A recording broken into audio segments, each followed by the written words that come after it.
Shalom, this is Amonute Tayac of Piscataway, your friendly neighborhood shoeman, Sophia Spiritualite, the AmaruKhan Miriyam, and this is a video about Saint Martin de Porres. The link to this video or website will be in the bio. Today we celebrate the feast of Saint Martin de Porres, who was born in Lima, in Peru on December 9th, 1579. Martin's father was a wealthy man from Spain, and his mother was a freed slave from Panama, possibly of African or Native American descent. Although they never married, Martin's parents had 2 children before their father abandoned them, leaving the family to grow up in great poverty. With no real education, Martin's mother placed him with a barber cum surgeon, where he learned to cut hair and do some medical procedures. Martin suffered many taunts for the color of his skin. He was ridiculed often for coming from a mixed-race family. However, this did not turn him into an angry or bitter young man, but drove him to his knees more deeply in his prayer life.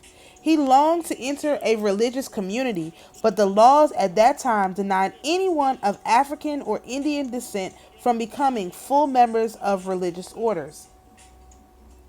Martin asked the Dominicans of the Holy Rosary Priory in Lima if he could become a volunteer. He spent many a long year performing the most menial of tasks in the monastery. Martin's faith and kindly ways did not go unnoticed by those he lived with. Eventually, the prior of the order, Juan de Lorenzana, decided to disregard the laws based on race and allowed Martin to take his vows to become a member of the Third Order of the Dominicans. By the time he was 24, Martin had become a lay brother of the order and was assigned to the infirmary, where his medical skills were put to good use. He remained there until he died. Martin's love for God's people became very evident in the way he cared for those who were sick. Regardless of race or class, nobleman or slave, Martin cared for them all, often bringing them into his own bed. He tended all his patients with a tenderness and great love. During an epidemic in Lima, many of the friars in the convent of the Rosary became very ill. Locked away in a distant section of the convent, they were kept away from the professed brothers. However, on more than one occasion, Martin passed through the locked doors to care for the sick without any thought of his own well-being. His abilities to heal extended not only to humans who had much need, but also to the animal kingdom.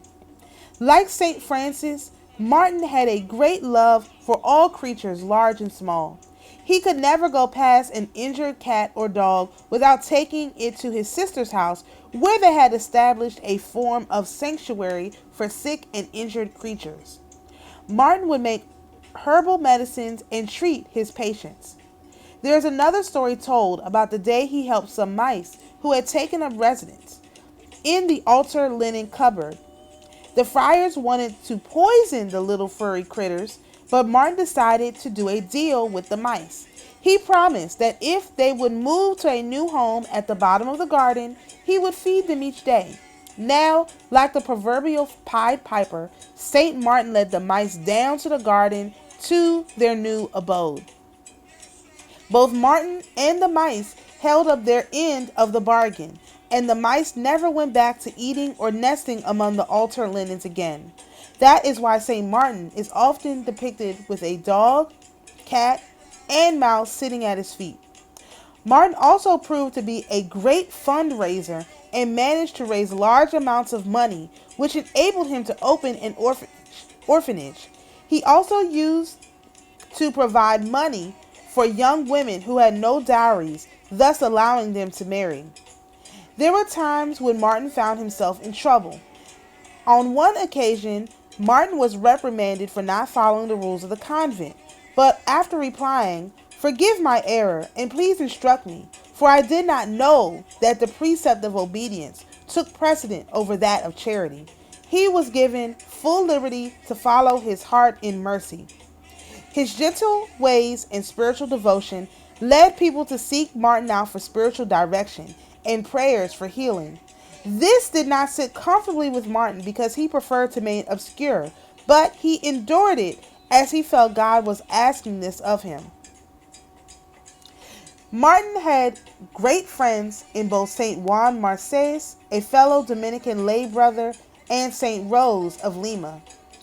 In January of 1639, when Martin was 60 years old, he became very ill with chills, fevers, and tremors, causing him agonizing pain. He would experience almost a full year of illness until he passed away on November the 3rd, 1639. By the time he died, he was widely known and accepted. Talks of his miracles in medicine and caring for the sick were everywhere.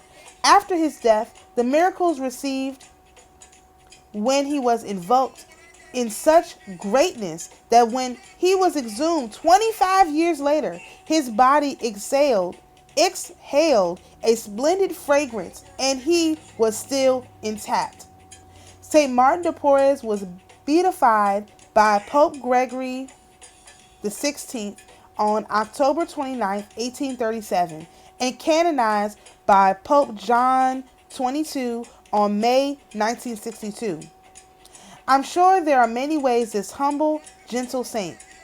honor this humble, gentle saint.